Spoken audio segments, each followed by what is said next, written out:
E quando o sentimento acaba destruindo a verdade, e a verdade passa a ser determinada a partir do sentimento. Gostaria de falar um pouco sobre isso hoje, porque normalmente nós estamos vivendo um tempo onde o que importa é o que eu sinto. Não importa a verdade, importa o sentimento. E isso tem se espalhado em várias áreas da humanidade. Tem se espalhado pela religião, tem se espalhado pela academia e tem se espalhado principalmente num campo onde muitas pessoas acreditam que é impossível de ser catalogada por esse tipo de questão, que é a ciência. E quando a minha vontade acaba submetendo as coisas ao meu bel prazer, isso continua sendo real? É uma coisa que nós temos que pensar, nós temos que analisar, porque todo ser humano tem a sua carga emocional e também sua carga racional. E para todas as coisas que estão ao nosso derredor, é importante que nós usemos a segunda. Porque quando nós utilizamos apenas do emocionalismo, nós geramos confusões, e confusões lógicas, confusões até mesmo no campo das ciências. O que tem acontecido, por exemplo, no campo da ciência da história, que é o que nós estudamos aqui nesse canal, é que algumas pessoas olham para o passado e necessitam que o passado se adeque às suas preferências, ao seu ponto de vista político. E então ocorre um tipo de revisionismo histórico, onde nós mudamos questões que estão estabelecidas para questões relativas, ou mudamos a realidade para estabelecer a próxima. Mas será isso correto de fazer? A história, ela é considerada ciência ali por volta do século XIX, onde começa-se a tentar trazer um estudo mais sério da história. Antes, um estudo, assim como diz os estudos referentes a esse assunto, alegam que a história era uma questão absoluta, ou seja, foi assim que aconteceu e nada mais se fala disso. No entanto, quando nós tratamos aqui com um pensamento referente à história como ciência, nós acabamos conhecendo o lado da história onde abre-se um vasto leque para estudarmos acerca sobre determinados assuntos dentro do mesmo ponto factual da história. Por quê? Normalmente, se nós estudássemos lá as pirâmides do Egito, ficaríamos vislumbrados com tamanha arquitetura, assim como ficamos até hoje no século XXI. No entanto, nós não podemos dizer ainda como aquilo surgiu. Nós podemos falar sobre situações daquela época que poderiam ter ocasionado até a construção destas vastas e belas paisagens que nós temos vivas até hoje. Baseadas até nas 7 maravilhas do mundo antigo, a pirâmide de Gizé ainda sendo uma das que permanece de pé, mesmo com o tempo. Veja só, é incrível quando nós estudamos a história, quando nós conseguimos conectar personagens da história, tanto pessoas, quanto fatos, quanto acontecimentos, quanto ideias, quanto até mesmo a religião, que é algo muito importante também de nós estudarmos. Eu gostaria de falar isso num vídeo mais abrangente sobre esse assunto, mas quando nós falamos da história apenas como uma forma de favorecer meu ponto de vista político, aí tanto você quanto eu estamos perdendo o tudo que a história pode nos oferecer. Assim, quando nós falamos da África, por exemplo, da história da África, falamos como se tudo lá fosse um jardim do Éden antes de qualquer influência imperialista chegar até eles e levar eles até aqui onde antes era chamada das Índias Ocidentais. Nós olhamos para nossos povos indígenas também nas nossas terras, os povos originários, assim como você preferir chamar, e também nós pensamos que essas pessoas viviam aqui num jardim do Éden, igual aqueles panfletos lindos que nós vemos. Mas a realidade é que eles eram tão seres humanos quanto nós. E a função do historiador é estudar isso. Mark Bloch, na sua ideia sobre o que é história, ele até define que o historiador ele é como o ogro da história. Se ele sente cheiro de carne, ali ele está. Quando o historiador ignora o ser humano, que seria o fator principal ali daquele momento, ele tende a cair nas fraquezas de mudar todo o sentido histórico somente para favorecer seu ponto de vista.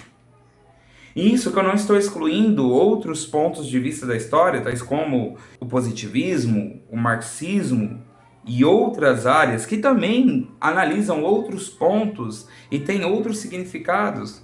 Mas ainda assim, eu acredito que excluir o fator ser humano da equação é onde nós caímos no erro. É muito fácil nós criarmos uma relativização desse assunto. É fácil por quê? Porque quando nós relativizamos essa parte da história, abrimos espaço para o ser humano ser apenas uma peça de xadrez. Um fator que é muito deixado de lado no ser humano são as questões metafísicas que tratam sobre o que o ser humano é e como ele interage em sociedade. E isso, quando é deixado de lado, nós tratamos os seres humanos como peças de xadrez e achamos isso completamente normal. A realidade é que a história em si, ela é um ponto de... A história em si, ela não pode ser modificada pelos nossos sentimentos. Porque ela sendo modificada pelos nossos sentimentos, nós mudamos a nossa identidade. Veja que a sociedade hoje tem uma grande crise de identidade. Pessoas que não sabem mais quem são. Pessoas que hoje acreditam ser algo completamente diferente do ser humano. Assim como dizia J.K. Chesterton, quando nós olhamos o ser humano como um animal, é quando nós percebemos que ele não é. Veja que o ser humano ele tem uma complexidade gigantesca. Até na questão da essência, o ser humano ele é diferente. E quando nós relativizamos isso, nós estamos prontos para abandonar qualquer tipo de identidade que nós vamos assumir. E a realidade é, hoje, identidade, muitas pessoas já nem ligam mais para o que é isso. Mas identidade, eu não estou falando da sua cédula de identidade. Eu não estou falando do seu RG, do seu CPF, da sua CNH. Eu estou falando propriamente dito de você. Quem você é. Onde você está inserido. Qual a sua sociedade em que você está inserido. Você pretende ser igual a todo mundo? Porque veja só, existe uma outra frase, e eu gostaria de colocar aqui como um ponto essa frase, que é a frase de Friedrich Nietzsche, que diz: o homem que tem vontade própria e impõe as coisas à sua volta, jamais será dominado por elas. É impressionante porque nessa frase Nietzsche coloca também um outro preceito, um preceito que nós podemos relacionar até bíblico, que é um preceito de tudo eu posso, mas nem tudo me convém. Todas as coisas me são lícitas, mas eu não me deixarei dominar por nenhuma delas. Quem escreve isso é o apóstolo Paulo, na sua epístola aos Coríntios. E ele fala isso exatamente para poder deixar claro que os prazeres, eles podem ser desfrutados, eles existem para ser desfrutados, mas não em excesso. Não de forma que os prazeres sejam a sua razão de viver.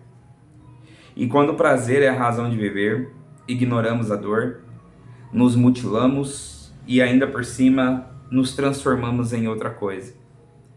A sociedade só caminha para onde ela caminha, porque hoje existem homens que falam como você tem que ser, existem mulheres que dizem qual é o rumo do que a sociedade também deve tomar. E tudo isso para quê? Para que sejamos apenas massa de manobra. Essa pode ser uma coisa boa, dependendo o que você enxerga como realidade. Mas é apenas o caos que nos leva ao esquecimento. E se esse caos nos leva se esse caos leva a gente ao esquecimento, só estamos tendenciosos a seguir o que está acontecendo. E aí, citando J.K. Chesterton de novo, nós fugimos de ser pessoas que vão realmente influenciar as outras ao nosso redor.